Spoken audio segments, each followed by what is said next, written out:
Sa isang maliit na paaralan, may isang batang lalaki na sikat hindi dahil sa talino o galing sa esports, kundi dahil sa isang bagay na simple ngunit napakahalaga.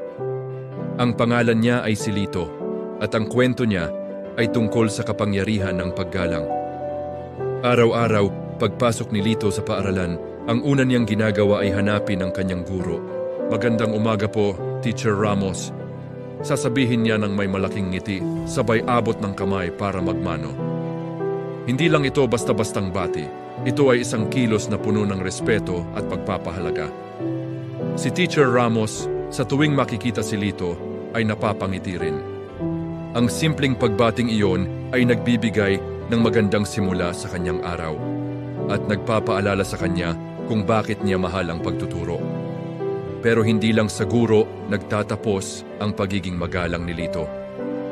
Sa loob ng silid-aralan, palagi siyang handang tumulong. Isang araw, nakita niyang nahihirapan ang kanyang kaklaseng si Ana sa pagbubuhat ng mga libro. Agad siyang lumapit. "Ana, tulungan na kita dyan," sabi niya, at kinuha ang kalahati ng mga libro. "Naku, salamat Lito. Ang bigat kasi," sagot ni Ana na may halong ginhawa. Ang maliit na tulong na iyon ay hindi lang nagpagaan sa dala ni Ana, kundi nagpatibay din ng kanilang pagkakaibigan. Maging sa mga simpleng sitwasyon tulad ng paghiram ng gamit, kitang-kita ang paggalang ni Lito. Kapag kailangan niya ng pambura, hindi niya ito basta kinukuha. Lalapit siya sa kanyang katabi, "Maaari ko bang hiramin ang pambura mo?" At pagkatapos gamitin, agad niya itong isasauli na may kasamang "Salamat." Dahil dito, hindi nagdadalawang isip ang kanyang mga kaklase na pahiramin siya. Dahil alam nilang iingatan niya ang kanilang mga gamit at isasauli ito ng maayos. Minsan, sa gitna ng klase, may nagkamali sa pagsagot sa tanong ni Teacher Ramos. Ang iba ay bahagyang nagtawanan, pero si Lito ay nanatiling tahimik. Alam niya na ang pagtawanan ang pagkakamali ng iba ay hindi maganda. Sa halip, nang matapos ang klase, nilapitan niya ang kaklaseng nagkamali. "Huwag kang mag-alala, nangyayari talaga niyan. Sa susunod, makukuha mo rin yon," sabi niya ng mahinahon. Ang mga salitang iyon ay nagbigay ng lakas ng loob sa kanyang kaklase at ipinaramdam na hindi siya nag-iisa. Unti-unti, napansin ng buong klase ang ugali ni Lito. Nakita nila kung paano nagiging mas masaya at magaan ang pakiramdam sa loob ng kanilang classroom.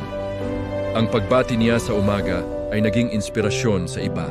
Nabatiin din ang kanilang guro ng may galang.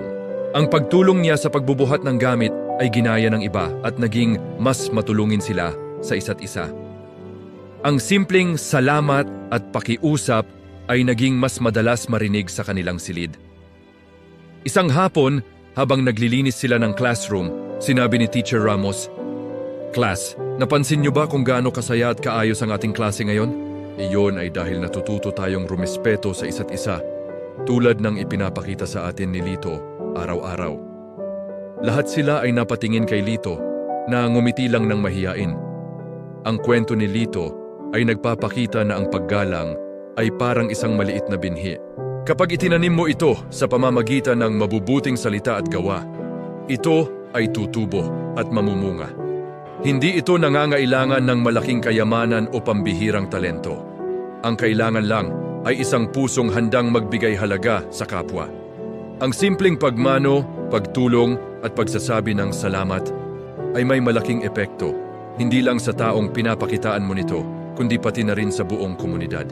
Ang paggalang ay nagbubukas ng pinto sa pagkakaibigan, nagpapatibay ng tiwala, at higit sa lahat, nagpapaganda ng ating mundo. Tulad ni Lito, lahat tayo ay may kakayahang maging instrumento ng pagbabago sa pamamagitan ng pagiging magalang. Simulan natin sa ating mga sarili, sa ating tahanan, at sa ating paaralan. Dahil ang isang mundong puno ng respeto ay isang mundong mas masayang tirahan para sa ating lahat. Salamat sa panonood. Kung nagustuhan niyo ang kwento ni Lito, huwag kalimutang mag-like, share, at mag-subscribe para sa mas marami pang nakaka-inspire na kwento. Hanggang sa muli,